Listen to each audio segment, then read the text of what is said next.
Right, what's up YouTube? It's One Way Up here, back with another car review.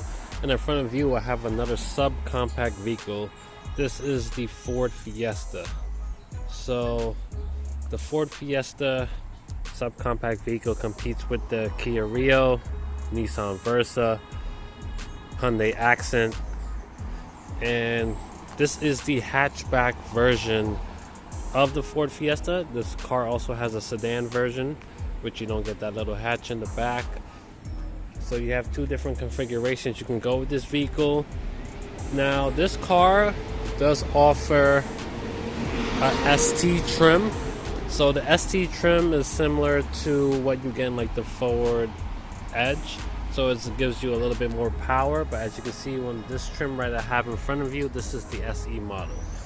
So the Ford Fiesta, this vehicle has been around for 7 generations. This is the 6th generation. This was the last production generation that Ford developed this vehicle for the United States. So they've killed off this vehicle, no more production years. I believe 2019 is the last year they made this vehicle, but the 7th generation continues to be produced in Europe, and Germany is one of the countries that they still make this car for, and it is improved in the interior in their model. But here, looking at the Ford Fiesta, the grille, that Ford grille translates down to this car from the Ford Fusion and Focus. This car does have fog lights on the bottom, which is nice, but overall, I mean, compact sedan hatchback isn't really going to be too pleasing to most people, but this is a very cheap car. MSRP starts at around $14,000 when this car was new. So if you're looking for something under 20 or under 10k used, then this would be an option for you. So this one is not keyless. Just lock and unlock. Giving you guys a look at the interior, all black on this model, cloth seats. Just giving you guys a look. So now stepping into the Ford Fiesta, turning the key in, you get the chime from Ford. Turn this volume down. So I'm going to start with showing you guys the engine for this vehicle. Let me just pop the hood. So engine specs aren't going to be important for a vehicle in this class, as you can probably guess. Isn't going to have a lot of horsepower. So like I said, this isn't going to have a lot of power. This car has 120 horsepower with a 1.5 liter EcoBoost 4-cylinder. So it's going to be slow. Power isn't going to be that important, but those are just numbers in case you were wondering. Now stepping back inside the Ford Fiesta. Now, as far as interior driving space, I do have a lot more seating space than you would expect from looking at this car from the outside. I'm 6'3". If I put the seat all the way back, I do have a decent amount of legroom for a car of this size, and the seat does go pretty low, so I don't feel like it's too high. I do have a good amount of headroom. One thing I do like about this car, as you can see right here, is that the ceiling is pretty high for a subcompact car. So let me just turn off this rear windshield that's going. Now, looking at the door, it's going to be all plastic throughout. It's going to be the cheap car. It is cheap, like I said, so they're going to use the best qualities or materials. But I do like that the window is automatic down and up for the driver, and the passenger and the rear windows are not. Cloth, plastic everywhere, cup holders, automatic lights. That's pretty much standard on all vehicle classes now, which is cool. Moving over to the center of the vehicle, you don't really have much configuration with the center screen, but you know, basic analog dials, mirror adjustments are on the door. It's kind of a weird spot, but I guess they didn't really have any other space to put it. Now the vents are easy to turn and adjust your direction, which is cool. You do get a little bit more customization for this vent right here. And stepping back, now one thing I found very interesting about this car is that the lock and unlock button for all the doors are not here where you would expect for most vehicles.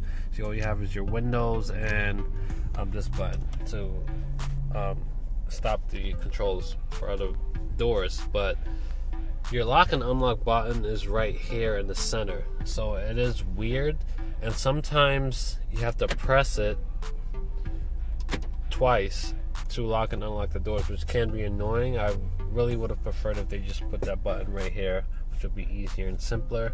Don't know why they did that, but that's just my opinion. Now this car does have cruise control, nice. It does have your phone controls right here, so that does mean that it does have Bluetooth connectivity.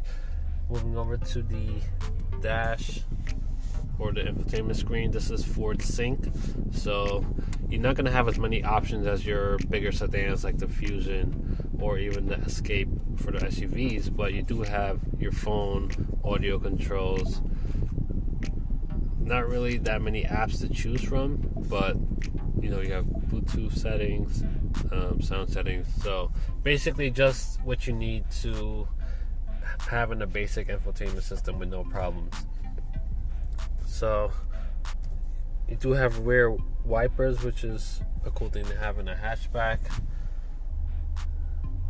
This is just your tune controls. Now one thing I don't like about Ford's tune controls is that you don't have a knob to change your stations.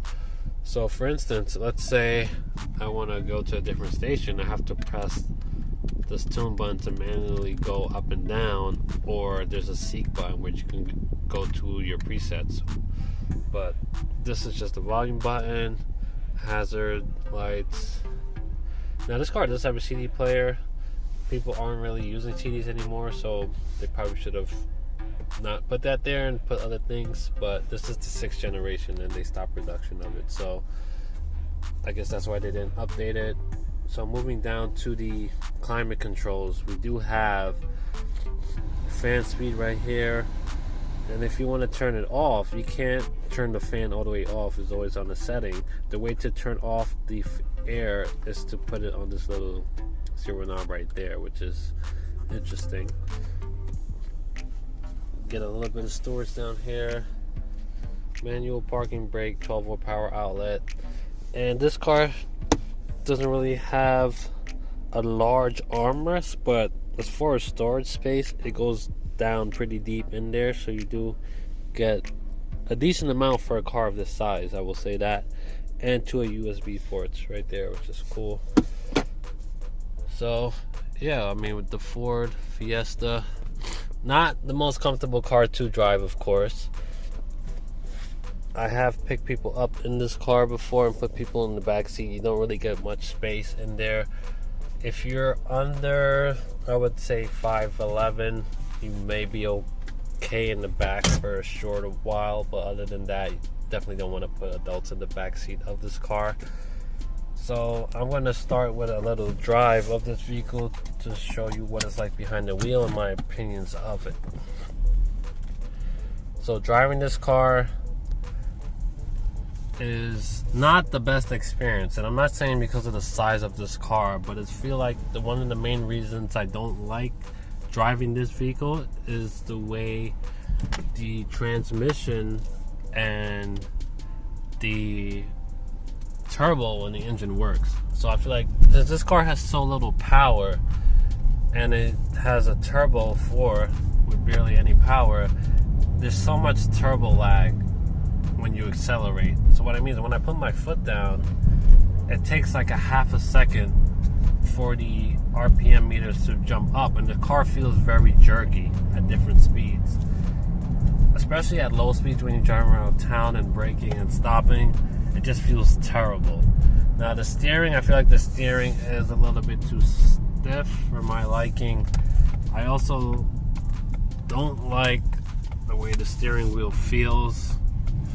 So driving the car, aside from comfort, the car doesn't feel that uncomfortable as far as seating position, but the way the driving and acceleration of this vehicle, I feel like it really holds this car back, and this is one of the reasons why I don't really like this car that much.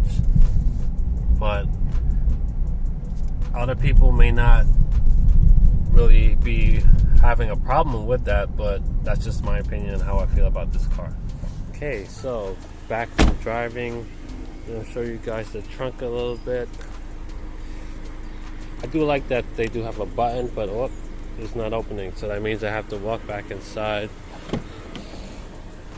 press this lock and unlock button, which is annoying. That's one of the problems I hate about that system that they have for this car. Just open the trunk, but here we go. You don't really get that much trunk space. I don't know if you guys can see that with the light, but these seats do fold down, so you could get additional space from that, but it has a very small trunk. So that's pretty much it with that. So yeah guys, that's my opinions and walkthrough of the Ford Fiesta. There's really much to show about this vehicle. Personally, in my opinion, I don't like it. I'm glad that they stopped production of this vehicle, because you do have other options out there. The Nissan Versa, in my opinion, is a much better option to go with.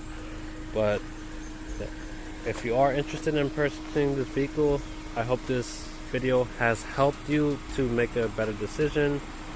And with that being said, thank you guys for watching. Don't forget to rate, comment, and subscribe, and I'll see you in the next one.